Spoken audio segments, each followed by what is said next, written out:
안녕하세요. 날씨가 이제 정말 더워졌어요. 봄바람이 살랑거리며 꽃내음이 났던 것이 엊그제 같은데 벌써 이렇게 더워지다니 앞으로 더 더워질 일을 생각하면 걱정이 되네요. 부디 올 여름도 너무 힘들지 않게 지나가기만 하는 바람이 있을 뿐입니다. 저는 이 채널을 아주 즐겨 듣는 아이 엄마예요. 아이를 키우면서 인생에 대해 알게 된 것이 너무나도 많은데 이 채널의 사연을 들으면서 더더욱 많은 인생을 배우고 있는 것 같습니다. 사람의 앞일은 정말 아무도 모르는 것 같아요. 제게도 몇 년 전 일어났던 일이 아직도 꿈만 같은데요.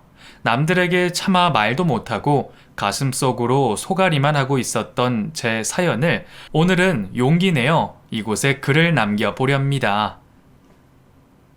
미령씨, 내 옆에 있어주면 안 돼요? 이 말을 시작으로 그 사람과의 인연은 시작되었습니다. 제게 가슴 설레이는 말을 했던 이 남자는 훗날 저의 남편이 되었어요. 남편과의 첫 만남은 우연한 지인들과의 모임에서였는데요. 이상하게 제가 무슨 말을 할 때마다 과도하게 웃어주고 대응해주면서 관심을 갖더니 그날 모임에서 헤어질 때 제게 옆에 있어주면 안 되느냐는 말을 하더군요. 처음 만난 날 그런 말을 했던 남편이 조금 황당하고 이상하기도 했지만 그래도 마냥 싫지만은 않았던 것 같아요. 귀여운 외모에 눈이 축 처져서 웃는 그 미소가 솔직히 좀 보기가 좋았거든요. 어린이집 교사였던 저는 하루 종일 어린아이들의 울음소리, 투정 부리는 소리만 듣고 지내다가 남자의 그런 달콤한 말을 들으니 가슴이 콩닥거리지 않을 수가 없었죠. 제가 근무하는 어린이집에는 3살부터 7살까지 아이들이 있었고 저는 그 중에 4살짜리 아이들의 담임 선생님을 맡고 있었거든요. 하루 종일 여기저기서 울음소리가 터지고 선생님, 선생님 부르며 이거 해달라, 저거 해달라 하는 말을 듣는 것이 저의 일상이었습니다. 선생님, 제 바지에 똥 쌌어요. 똥 냄새 나요. 응, 그래요. 우리 민준이가 바지에 실수를 했나 봐요. 선생님이 닦아주고 오는 동안 우리 친구들은 얌전히 놀이하고 있을 수 있죠? 선생님, 그런데요. 저 이거 장난감 제가 먼저 갖고 놀았는데 얘가 자꾸 뺏어요. 여기 장난감은 혼자 갖고 노는 건 아니니까 다 놀고 친구에게 양보해줘야 해요. 알았죠? 싫어요. 이거 내 거예요. 내가 오늘 계속 가지고 놀 거란 말이에요. 일단 선생님이 민준이 좀 씻기고 올 테니까 잠시만 얘들아 기다려주세요. 선생님, 선생님, 얘도 지금 바지에 쉬했대요. 바닥에 쉬 있어요. 더러워. 4살짜리 어린아이들과의 생활은 하루 종일 쉴 틈이 없었죠. 매일을 이런 삶을 살다 보니 저는 퇴근하고 나서만큼은 말도 막 함부로 하고 재미나게 어른들과 놀고 싶었습니다. 그래서인지 퇴근하고 친구들과 자주 만났고 별로 친하지 않더라도 지인들의 모임이 있다고 하면 빼먹지 않고 참석하기도 했어요. 그렇게라도 어울리고 웃고 떠들면서 놀아야 하루 종일 받은 스트레스에서 벗어날 수 있을 것 같았거든요. 남편 역시 그때쯤 만났었답니다. 별로 친하지 않은 지인 중에 한 명과 문자를 주고받던 중에 오늘 몇몇 사람들과 술자리를 한다는 소리를 들었고 꾸역꾸역 그 자리에 참석하게 된 것이죠. 그 지인은 제가 다니는 미용실에서 일하는 스텝이었는데 제가 몇 번 가면서 말을 주고받다가 같은 네일샵에 다닌다는 것을 알고 서로 연락처를 주고받고 아주 가끔 밥도 먹는 사이였거든요. 오늘 미령씨 처음 보는 남자들도 있는데 괜찮아요? 그럼요, 괜찮지. 내가 무슨 그런 거 따지나요? 와, 미령씨, 어린이집 선생님이라 그런지 역시 친화력 최고다. 미령씨만 괜찮으면 와도 돼요. 꽃다운 청춘에 저희들이 꼭 여자들하고만 놀아야 하는 건 아니잖아요. 나 솔직히 오늘 너무 스트레스 받았었는데 잘 됐다. 이런 자리가 있어서. 고마워요. 이따 봐요. 지인이 알려준 약속 장소로 퇴근 후 발걸음을 옮겼고 처음 보는 남자들을 포함해서 그 자리에는 약 6명 정도의 젊은 청춘들이 모여 있었습니다.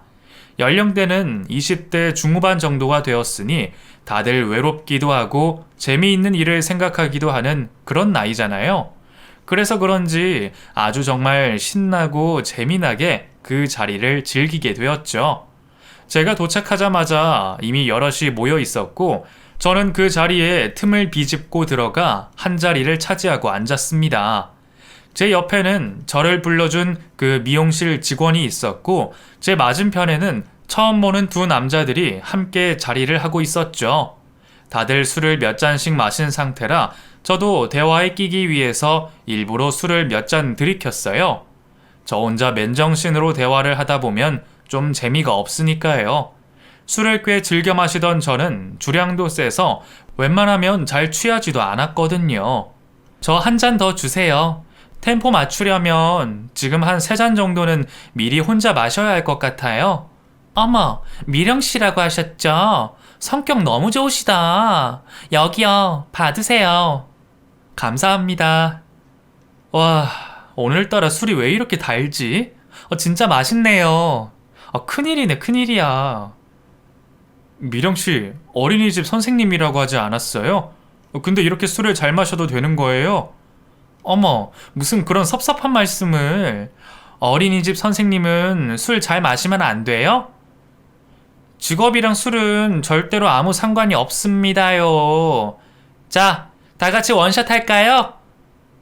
진짜 성격 너무 좋으시다. 완전 내 이상형이야. 들이켜, 들이켜! 후! 그날의 분위기는 너무 재밌었고 활기가 넘쳤습니다. 제가 딱 바라던 그런 분위기였어요. 평소에 애교도 많고 성격 좋다는 소리를 듣고 있던 저는 그날의 어색한 분위기도 전혀 상관하지 않고 그대로 즐겼답니다. 술 몇 잔 마시면 다들 그렇게 친해지게 되고 그러는 거 아니겠어요? 그 자리는 3시간이 지속되었고 사람들의 이름과 나이, 하는 일까지 어느 정도 다 스캔이 된 상태가 되었었죠. 다 같이 노래방을 가자느니 2차를 가서 술을 더 먹자느니 하는 의견들이 나오고 있었는데 저는 다음날 어린이집 행사가 있어서 이른 아침부터 준비를 해야 할 것 같아 먼저 자리를 뜬다고 말했죠. 다들 제가 먼저 가는 것을 아쉬워할 정도로 저는 그 분위기의 중심이 되어 있었답니다. 잠시 뒤 먼저 자리를 일어나서 밖으로 나왔는데 아까 제 앞에 앉아있던 남자 중 한 명이 저를 따라 나오는 거예요. 그러더니 제게 왜 먼저 가냐고 말을 하더라고요. 왜 먼저 가세요? 더 이따 가시지. 집이 어디세요? 아, 내일 어린이집 행사가 좀 일찍 있어서 출근을 일찍 해야 돼서요. 집 가까워요. 택시 타면 20분 정도 걸리니까요. 근데 왜 나오셨어요? 얼른 들어가세요. 2차 가신다고 하는 거 아니었어요? 저도 미령씨 없는 자리 지키고 싶지가 않아서. 저기 택시 오네요. 제가 바래다 드릴게요. 네? 아니에요. 괜찮아요. 금방 가는데요, 얼른 들어가세요. 제 집도 그쪽 방향으로 가면 되니까 같이 가요. 가다가 내리시면 되잖아요. 저는 그렇게 그 남자와 함께 택시에 올라타게 되었고 택시가 덜컹거리거나 회전을 할 때마다 옆에 앉은 그 남자와 살짝씩 몸이 닿기도 했습니다. 아까 술자리에서는 마냥 재밌게 놀았었는데 갑자기 단둘이 조용한 택시에 있으려니 뭔가 좀 불편하고 그렇기도 했어요. 차라리 술을 더 마셨어야 재미있었으려나 하는 생각도 들었고요. 그냥 이 얘기 저 얘기들을 하며 집으로 향하고 있었고 저희 집을 코앞에 바라본 상황에서 그 남자는 제게 조심스레 입을 열었어요.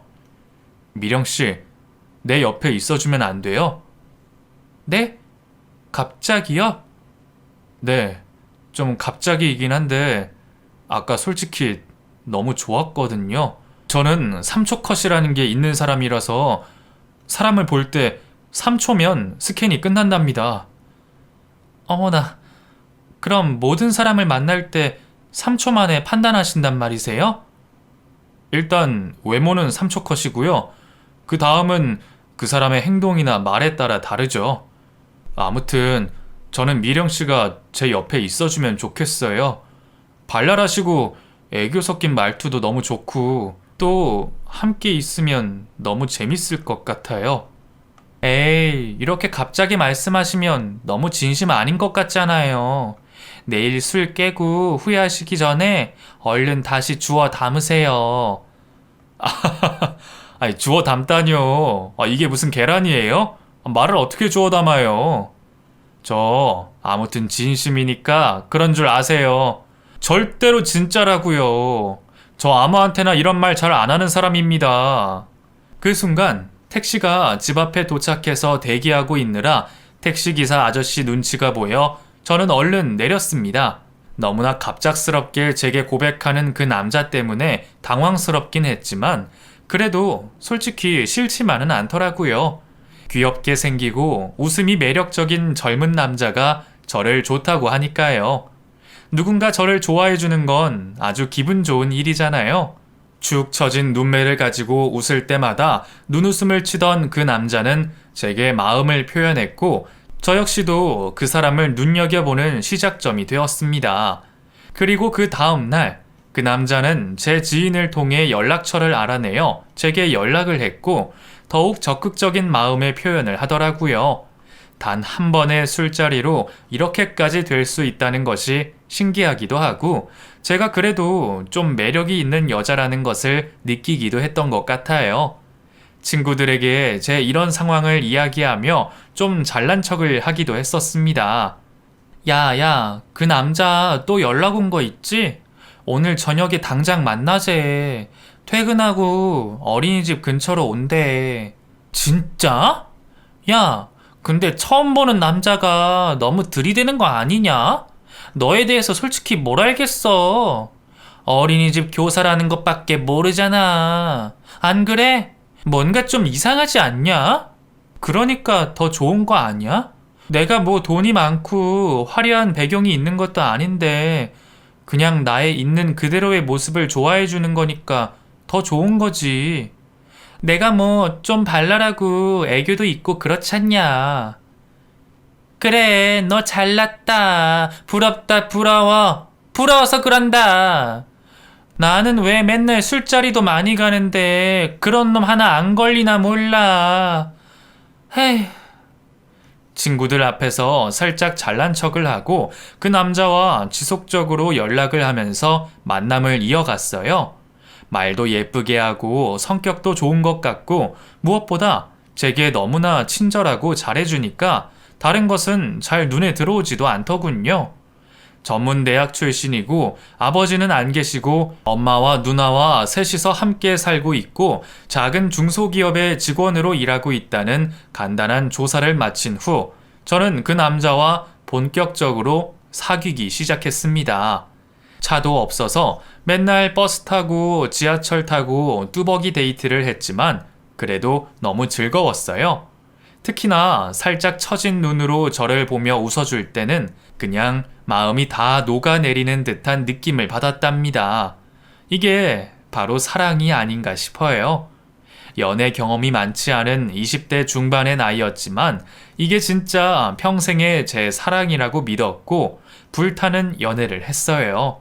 웬일인지 연애를 하고 있는 동안에는 어린이집 아이들에게 짜증도 덜 내고 잘해주게 되는 건 사람의 간사한 마음 때문이겠죠? 어린이집 선생님들도 이런 제 모습을 보면서 좋은 일 있으면 같이 좀 좋자고 하시더라고요. 어머나, 김 선생님, 요즘 좋은 일 있어? 애들 대하는 게 아주 너무 달라졌어. 수상해. 아이, 제가 원래 애들을 얼마나 예뻐하는데요. 원래부터 이랬는걸요? 어디서 거짓말을 해? 애들 때문에 짜증나고 힘들고 하는 거 얼굴에 다 쓰여 있었는데 다른 사람은 몰라도 나는 잘 알잖아. 누구야? 어떤 놈이 우리 김쌤을 이렇게 웃게 만든 거야? 아이고, 들켰다. 곧 소개시켜 드릴게요. 눈웃음이 매력적인 놈 있어요. 남친의 존재를 눈치채고 있는 선생님에게 모든 사실을 말했고, 얼마 후 제 친구들을 비롯해서 많은 사람들에게 남친을 소개시켜 주기도 했습니다. 워낙에 말도 잘하고 재밌고 성격도 좋았는지라 제 주변 사람들이 다 좋게 봐주었고, 그런 자리 자체가 저는 너무 즐거웠어요. 매일매일 하루라도 남친을 안 만나면 입에 가시가 돋을 정도였고, 이 남자와 밤마다 헤어지는 것 자체가 너무 힘든 시간이 오더라고요. 그 남자와 저는 결국 결혼에 대한 이야기가 나오기 시작했고, 양가 부모님께 인사를 드리게 되었죠. 엄마와 누나하고 살고 있던 남친의 집에 놀러 갔는데, 제가 생각한 것보다 집이 너무 안 좋았어요. 그래도 남친이 옷도 잘 입고 다니고 하기에 어느 정도 집안이 아주 어렵지는 않겠거니 하고 생각을 했는데, 방 2개짜리 오래된 빌라에서 셋이 살고 있으시더라고요. 세 분이 입고 있는 옷이나 신발장에 있는 신발은 꽤 괜찮은 브랜드였는데, 집은 왜 이렇게 안 좋은지 솔직히 좀 걱정이 되기도 했습니다. 결혼은 현실적인 부분이라서 경제적인 것도 무시 못한다고 주변 사람들이 하도 얘기를 해주어서 저도 그 부분에 대해서 좀 민감하게 생각하고 있었거든요. 그런데 시댁이 이렇게 어렵게 살고 있으니 혹시나 결혼을 한 후에 저희가 막 시모에 용돈을 줘야 하고 이런 일이 생길까봐 좀 불안하더라고요. 게다가 남편의 2살 위인 시누이는 알바를 하다가 지금은 잠시 여행도 다니면서 쉬고 있다고 하는데, 아니, 본인 집안 형편도 안 좋으면서 저렇게 여행 다니고 쉬고 있다는 자체가 이해가 되지 않기도 했어요. 남친 아버지와는 중학교 때쯤 이혼을 하셨고, 어머니는 그 후로 호프집도 하시고 식당도 하시면서 자식들을 키워내셨고, 지금은 그저 집안에서 간단한 부업을 하시며 용돈벌이를 하고 계신다더군요. 정중하게 인사를 드린다고 했는데 제 표정이 조금 별로였는지 남친 어머니는 제게 말씀하셨어요. 아가씨, 왜 표정이 그래? 혹시 우리 집에 와서 실망한 거라도 있어? 네? 아니에요. 절대 아니에요. 제가 어떻게 그런 생각을요? 저도 어렵게 자랐는걸요. 절대 아닙니다. 오해하지 마세요. 그래, 지금은 우리가 이렇게 살고 있지만 사람 일은 어떻게 될지 모르는 거잖아. 나도 이혼하고 애 2 키우면서 산전수전 다 겪은 여자라고. 지금 구상해놓고 준비하고 있는 일도 있고 말이야. 내가 너희들한테 짐이 될 일은 없으니까 혹시라도 그런 생각하지도 말고. 네네, 그럼요. 알겠습니다. 생각보다 훨씬 솔직하신 남친 어머님의 말에 약간 당황하며 그렇게 첫인사 자리가 마무리가 되었습니다.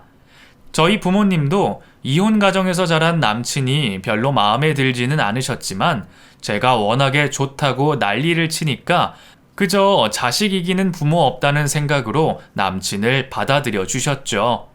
저희는 그렇게 결혼을 하게 되었습니다. 서로 넉넉한 형편은 아니었지만 소박하고 예쁘게 결혼식도 올리고 아담한 신혼집도 마련했어요.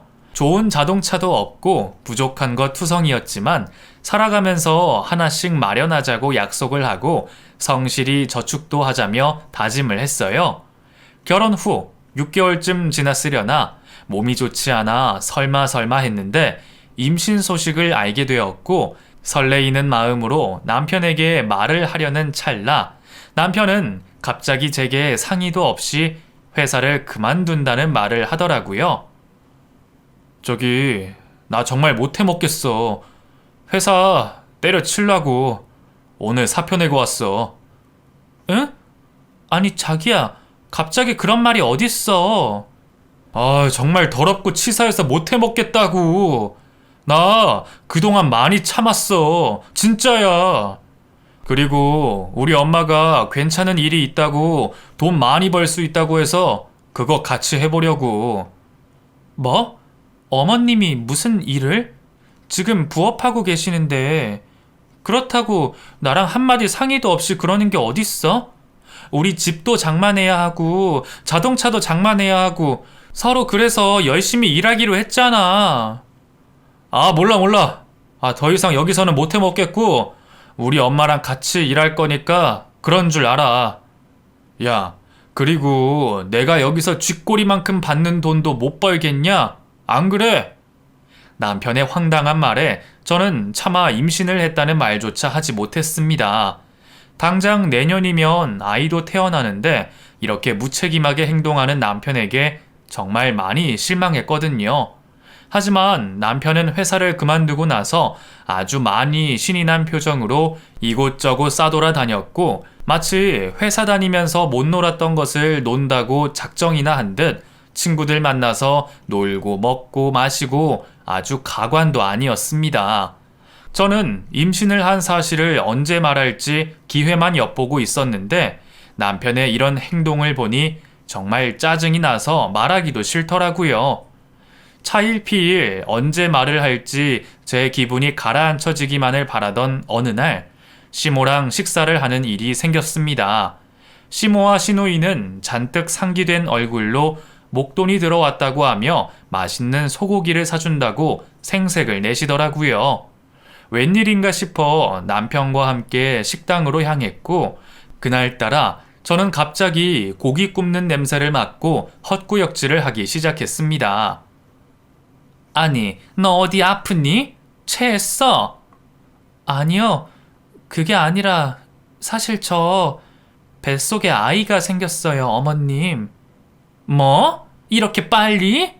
아니, 요즘 젊은 사람들은 돈 번다고 계획도 세우고 하더니만 어떻게 된 애가 이렇게 빨리 애를 갖니? 대책도 없이 말이야. 당연히 좋아할 줄 알았던 제 임신 소식에 가족들은 모두 시큰둥한 반응이었어요. 옆에 있던 남편은 제 눈치를 살살 보더니 말하더군요. 아, 그랬구나. 그래서 요즘 좀 신경이 날카로웠구나. 저기, 사실은 엄마랑 누나가 새로 사업을 하나 시작하는데 자기도 같이 일하면 좋을 것 같다고 하셨었거든. 돈이 꽤 되는 일인데 남을 쓰기에는 믿음이 좀 없어서. 자기는 자기 애가 생긴 게 안 좋아? 내가 임신한 게 안 좋냐고. 어떻게 이럴 수가 있어? 아니야. 오해야, 그건. 내가 얼마나 기쁜데. 그냥 너무 당황해서 그런 거야. 미안. 남편과 시모, 시노이의 반응에 저는 정말 짜증이 났어요. 소중한 생명이 생겨서 온 가족이 파티를 해도 모자랄 판국에 어쩌면 이런 반응을 한단 말입니까? 아무리 계획에 없던 일이라도 그렇죠. 발랄하고 애교도 많던 저는 이 일이 있고 난 이후로 매일매일 신경이 날카로워졌고 제대로 남편과 말도 하지 않은 채 하루하루를 보냈습니다. 눈치 없게 입덧은 왜 이렇게 심해진 건지 어린이집에 출근을 더 이상 하지 못할 정도로 상태가 심각해져 갔죠. 어쩔 수 없이 일을 그만두고 집에만 있게 되었고 활동량이 많던 제가 갑자기 집에만 있으니 마음도 우울하고 기분도 너무 다운되더라고요. 제 마음을 아는지 모르는지 남편이라는 놈은 맨날 시댁으로 가서 시모와 시누이와 뭘 그리도 열심히 하는지 제게 신경을 쓰지도 않는 것 같았습니다. 서운한 마음이 든 채로 2달 정도를 보냈는데 남편이 갑자기 떡하니 자동차를 샀다며 집 앞에 나와보라고 하는 거예요. 자기야, 얼른 나와봐. 짜자잔! 내가 뭘 갖고 왔는지 보라고! 어머, 이게 뭐야? 이거 정말 우리 거야? 이거 비싼 거 아니야? 이 자동차 어디서 난 거야? 어디서 나긴 어디서 나. 내가 샀지. 뭐, 자동차를 누가 주니? 앞으로 애기도 태어나고 하는데 맨날 병원에 버스 타고 지하철 타고 다닐 수는 없잖아. 우리 여보 배도 점점 불러오면 걸어 다니기도 힘든데 말이야. 그래서 내가 장만했지. 아니 여보, 돈이 어디 있어서 이렇게 비싼 걸 산 거야, 응? 어디서 나긴 어디서 나. 내가 돈 벌었지. 말했잖아. 엄마랑 누나랑 나랑 열심히 일하고 있다니까. 이거 회사 다니면서 더러운 놈들 비위 맞춰주면서 쥐꼬리만큼 받는 것보다 훨씬 100배는 더 낫다고. 당신도 같이 했으면 좋았을 텐데. 아니, 도대체 무슨 일을 하길래 이런 큰 돈을 번다는 거야? 난 도무지 이해가 안 되는데. 나중에 다 설명해 줄게. 이게 워낙에 1급 비밀이라서 말하기가 좀 곤란해. 다른 사람을 쓸 수도 없고 믿음이 가장 중요한 부분이라서. 남편은 갑자기 고급 승용차를 사와서 제게 자랑하더라고요. 도대체 무슨 일을 하는지 제게 설명도 없이 이러니 뭔가 저는 의심이 되기 시작했습니다. 워낙에 중요한 일이고 믿음이 필요한 일이라서 다른 사람은 쓸 수가 없다고 할 정도로 비밀리에 진행되는 일에 대해 저는 점점 의심이 커져갔어요. 남편은 그저 자신만 믿으라고 하면서 앞으로 저와 아이의 인생에 봄날만 올 거라고 장담을 했지만 저는 이상하게 그 말을 온전하게 믿을 수는 없더라고요. 그때쯤 시모의 생신이 있었고 저희 가족은 다 같이 시모의 생신을 축하해 드리러 모였습니다. 그 자리에는 시모의 새로운 남자친구도 함께 오셨었는데 연하에 훤칠한 외모를 가진 남자였었죠. 말주변도 어찌나 좋은지 처음 보는 저를 보고도 이 얘기 저 얘기 서슴지 않고 하시더라고요. 처음 뵙겠습니다. 말씀 많이 들었어요. 어린이집 선생님 출신이시라고요. 네, 안녕하세요. 반갑습니다. 저도 말씀 많이 들었습니다. 어린이집 선생님이라고 하셨는데 그 미래 노후 준비 같은 건 다 해놓으신 건가요? 함께 계시는 선생님들도 많이 계시죠? 네? 노후 준비는 아직. 이제 저희 결혼해서 임신을 한 거라서요. 선생님들은 잘 연락하고 지내고 있어요. 그러세요? 제가 보험 설계사로 일을 하다 보니까 아무래도 그쪽 부분으로 도움을 드릴 수 있는 일이 있을 것 같아서요. 명함 드릴 테니까 나중에 연락 한번 주세요. 적극적인 시모 남친의 주도로 분위기는 금세 좋아졌습니다. 말주변이 얼마나 좋은지 어색함이 하나도 없이 잘 이끄시더라고요. 그리고 이어진 시모의 생일 케이크를 자르고 각자 준비한 선물을 주는 시간이 있었는데 저는 정말 깜짝 놀랐습니다. 시모의 남친과 시누이가 각각 준비한 선물은 못해도 500만 원 정도가 되는 큰 금액의 선물들이었어요. 명품 핸드백, 10도는 넘어 보이는 금목걸이 등이었는데 제가 준비한 작고 초라한 케이크와 꽃다발하고는 차원이 틀려서 정말 민망했습니다.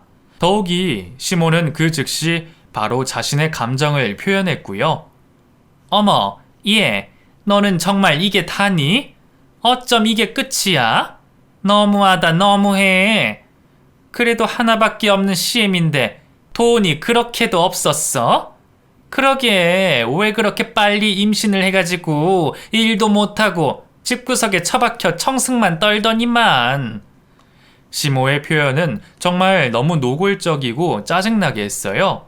제가 맨날 놀던 사람도 아니고 열심히 일을 하다가 이 집안의 아이를 임신한 것 때문에 어쩔 수 없이 쉬고 있는데 어쩌면 이런 식으로 말을 할 수가 있나요?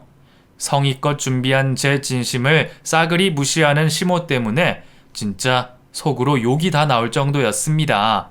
더군다나 거기에 한마디씩 얻는 시누이의 말은 짜증을 넘어서는 정도가 되었어요.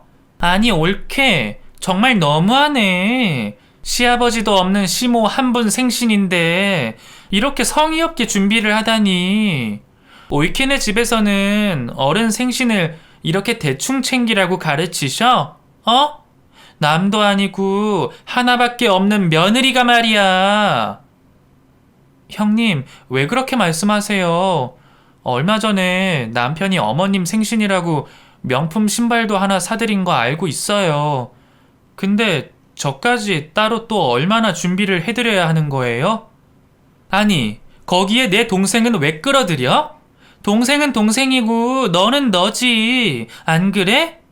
충분히 마음만 먹으면 더 많이 준비할 수 있을 것 같은데 인간적으로 너무 성의가 없잖아. 저는 최선을 다했어요. 제가 지금 일도 안 하고 있는 상황에서 얼마나 더 할 수가 있겠어요. 솔직히 형님은 알바하시면서 무슨 돈이 그렇게 많으셔서 그런 큰 선물을 하신 거예요? 전 그게 더 궁금한데요. 뭐? 나 열심히 노력해서 번 돈이고 어렵게 번 돈이야. 내 몸 아끼지 않고 아파가면서 말이야. 이게 어디서 사람을 의심하고 두 눈을 똑바로 뜨고 그래? 너 진짜 웃긴다. 임신하니까 여기 시댁 식구들이 다 우습게 보이냐? 말 조심하라고. 신우이의 황당한 말에 저도 물러서지 않고 계속 얘기했습니다. 분위기가 안 좋아지자 남편이 얼른 눈치를 채고 신우이와 제 말을 막았어요. 아이 누나, 왜 그래? 우리 와이프 임신했잖아. 지금 아무래도 신경도 예민하고 그래서 그래. 그러니까 그만해. 응? 야, 아무리 임신해도 그렇지 임신이 무슨 유세냐? 어? 내가 알바하고 그러니까 신우이를 개똥으로 알고 무시하고 그러잖아 지금. 짜증나. 야, 알았어. 미안해. 내가 대신 사과할게. 응? 그렇지 여보. 그만해. 알았어. 그렇게 그날 시모의 생일 파티를 마치고 저희는 엄청나게 싸웠던 것 같아요. 안 그래도 남편이 시댁 가족들과 모여서 무슨 꿍꿍이를 벌이는지 궁금했는데 제가 돈을 못 번다고 시댁에서 이런 무시까지 당하다니 정말 짜증이 나서 견딜 수가 없었습니다. 워낙에 밝고 쾌활했던 제가 왜 이렇게까지 수모를 당해야 하는 건지도 모르겠고 임신을 해서 그런가 제 마음은 하루 종일 우울하기만 했었어요. 그때가 임신 7개월쯤 되었던 것 같은데 그런 식의 구박 때문에 저는 임산부로서 누려야 할 것들을 제대로 누리지도 못한 것 같아요. 남들은 태교 여행을 간다느니 하면서 자랑을 해대는데 저는 내내 구박이나 받고 남편이라는 놈은 맨날 시댁에 가서 시모와 신우랑 딱 붙어서 무슨 꿍꿍이를 꾸며대는지 알 길도 없고 임신 기간 내내 뭔가 기분이 좋지는 않았어요. 그리고 그 시기쯤에 남편이 병원에 입원하는 일이 몇 번 있었습니다. 아니, 정확히 말하자면 남편에 이어 시모, 시누이까지도 병원에 다녔었죠. 남편이 병원에 입원했다는 전화를 받고 얼마나 놀랐는지 심장이 덜컥 내려앉는 기분이었어요. 뭐? 병원? 왜? 어디가 아픈데? 응? 무슨 일이야? 그렇게 놀라지 마. 애기도 같이 놀래. 그냥 좀 접촉사고가 있어서 그런 거니까 신경 안 써도 돼.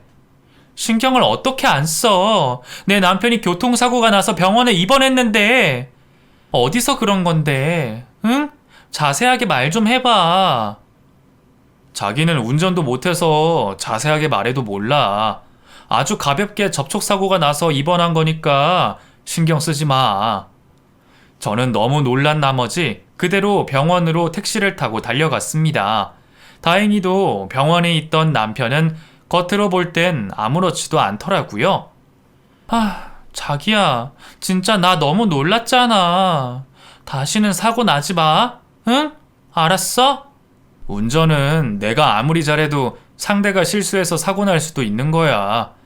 이제 마음 놓였지? 나 멀쩡하잖아. 그치? 그래. 그래도 후유증이라는 게 있을 수 있으니까 최대한 조심하고 병원에서 푹 쉬어. 그렇게 남편이 며칠간 병원에 입원을 했다 퇴원했고 그로부터 2달 뒤쯤엔 시모와 신우가 동시에 병원에 입원했다는 말을 들었습니다. 남편이 입원한 지 얼마나 되었다고 또 시댁 식구들이 그런가 싶어 뭔가 우리 집에 안 좋은 기운이 있나 싶은 생각도 하게 되더라고요. 악재가 계속되면서 삼재니 뭐니 어른들이 하는 그런 말들 있잖아요.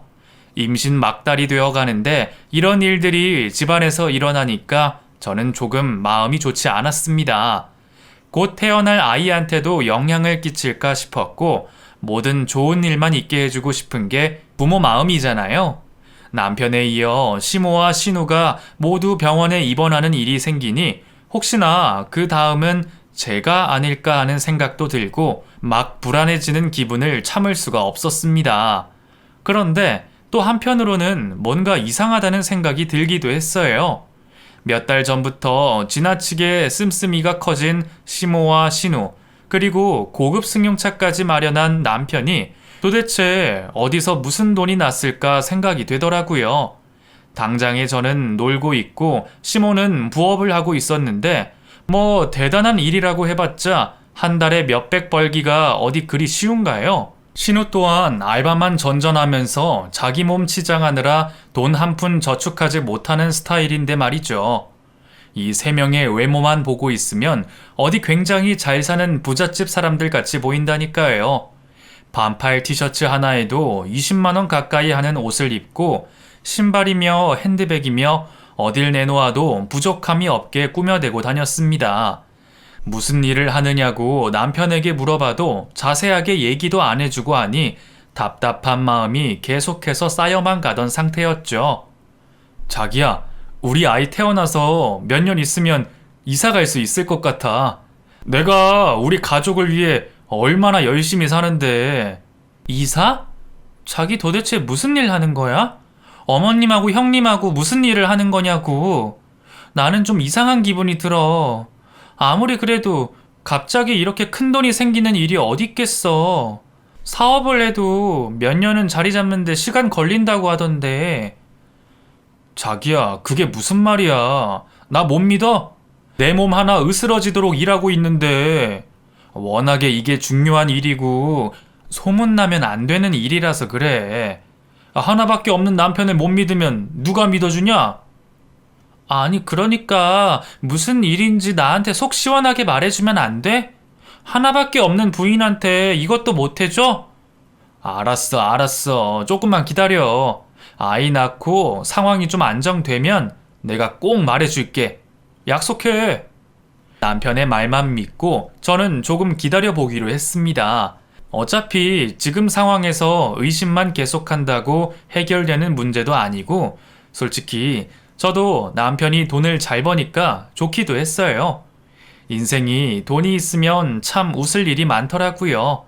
좋은 자동차로 편하게 다니니 웃음이 나오고 먹을 거 입을 거 남부럽지 않게 살 수 있으니 거기서도 웃음이 나왔고 무슨 일을 하던 계속 웃음이 잘 나오니 나쁜 일이 없죠. 다만 뭔가 돈을 버는 과정이 궁금하기는 했을 뿐입니다. 그렇게 한 달도 지나지 않았을 때 저는 드디어 산통이라는 것을 느끼게 되었어요. 예정일보다 5일 정도가 빨랐는데 아이가 빨리 세상 구경을 하고 싶었나 봅니다. 남편은 시모와 함께 일을 하러 나간 상태여서 급하게 전화를 걸었고 남편을 대신해 시모가 전화를 받으셨어요. 그래, 무슨 일이니? 어머님, 저 지금 좀 배가 아파요. 산통이 오는 것 같아서 병원에 가야 할 것 같아요. 아니, 너는 무슨 애가 이렇게 준비성이 없냐? 지금 아주 중요한 일 하고 있는데. 아휴. 그래도 아기가 먼저지 일이 먼저예요? 저 배 아파요. 점점 많이 아파오는 것 같아요. 아이고 이년아, 무슨 애는 너만 낳아봤냐?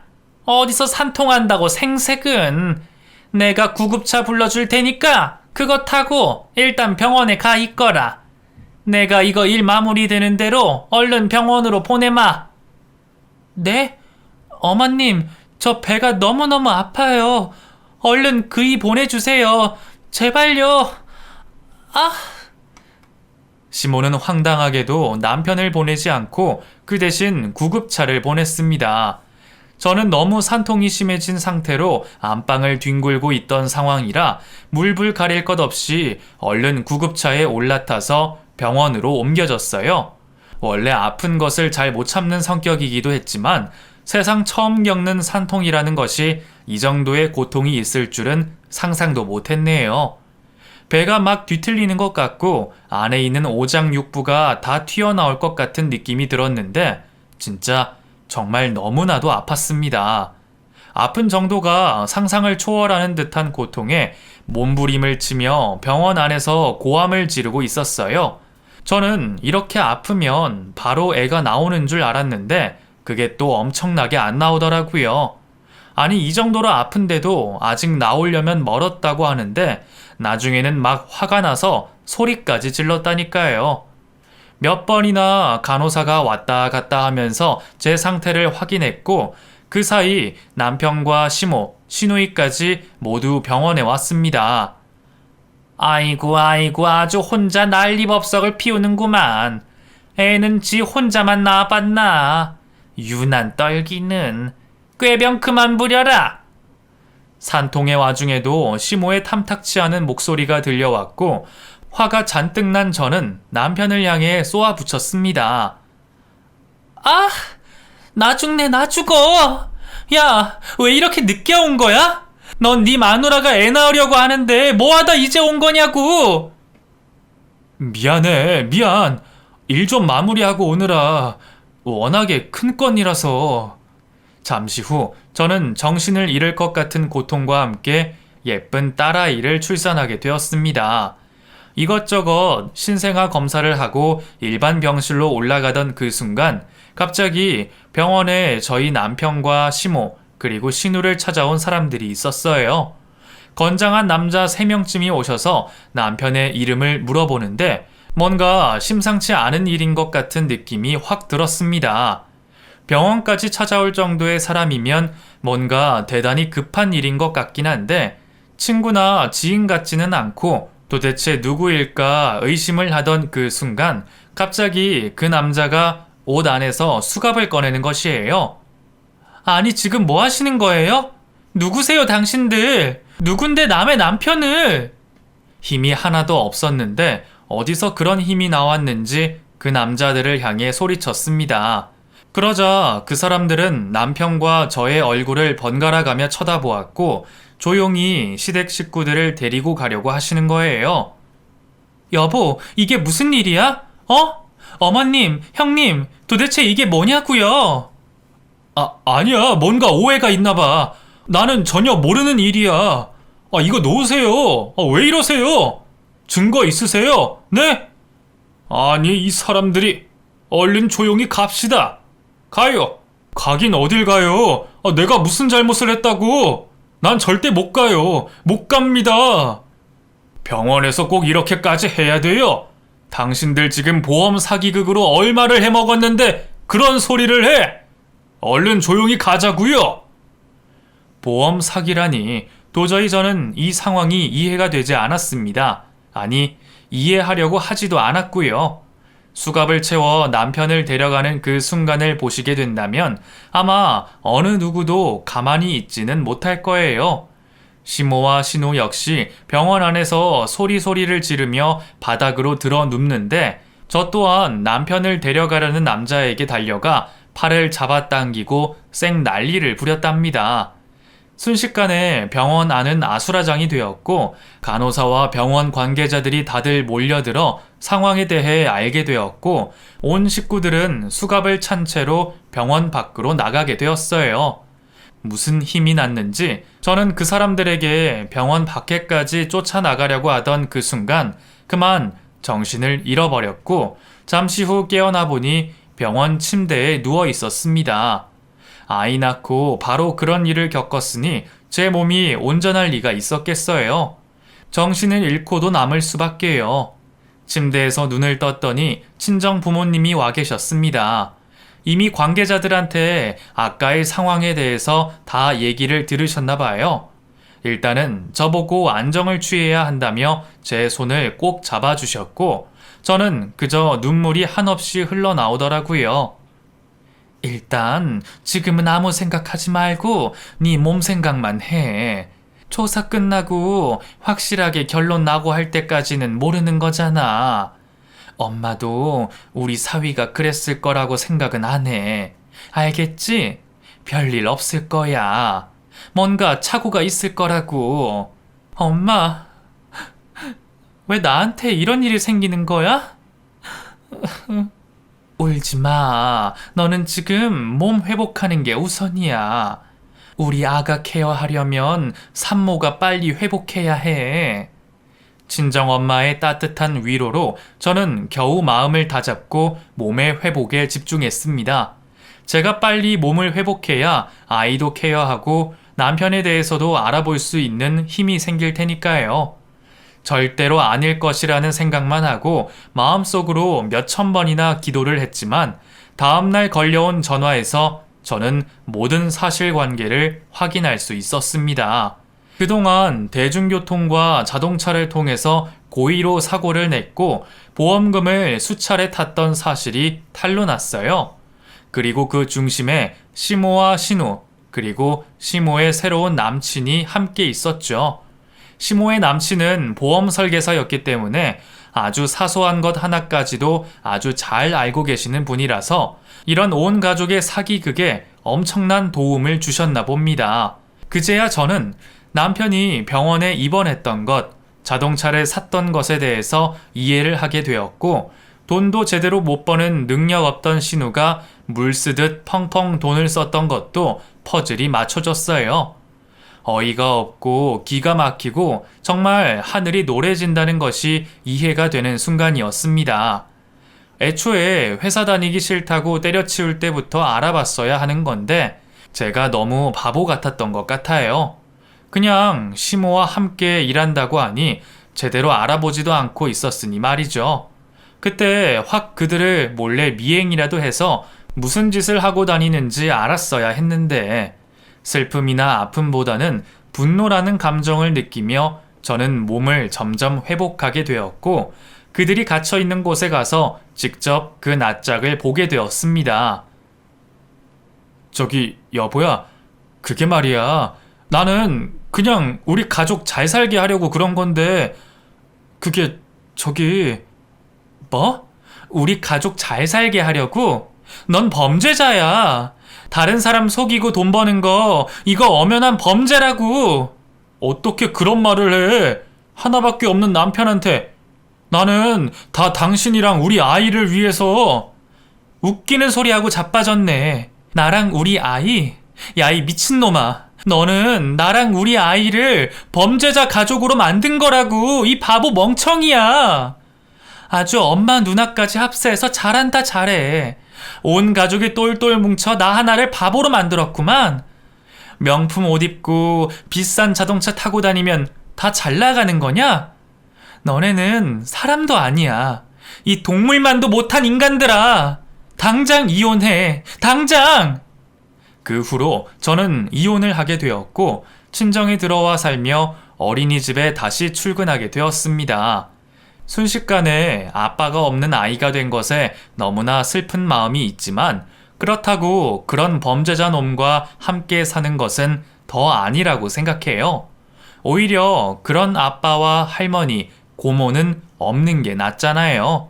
친정 부모님은 손녀딸을 위해 핸드폰으로 뽀로로 유튜브도 틀어주시고 동영상도 직접 찍어 편집까지 하시며 신세대 젊은 엄마들과 어울리려고 꽤 많은 노력을 하고 계시답니다. 그런 모습 때문인지 동네에서도 인싸 할머니 할아버지로 인기가 많은 편이세요. 저는 몇 년 후 어린이집을 개원할 목표로 열심히 일하고 열심히 저축도 하고 있습니다. 누구를 속여가며 사기쳐서 쉽게 버는 돈이 아니라 제 힘으로 피땀 흘려 노력해서 조금씩 모아가는 돈이 얼마나 값진지 몰라요. 비록 많은 돈은 아니더라도 당당하고 떳떳한 마음은 어디 가서 살 수도 없는 것이니까요. 나쁜 놈들은 반드시 벌을 받게 되어 있는 것 같아요. 우리 초등학교 도덕책에서 배운 것처럼 죄 짓지 말고 열심히 떳떳하게 살아가 보자고요. 아무리 힘들어도 다 살 길은 있다고 생각해요. 그럼 이상으로 제 이야기를 마치겠습니다. 긴 사연 들어주셔서 감사드려요.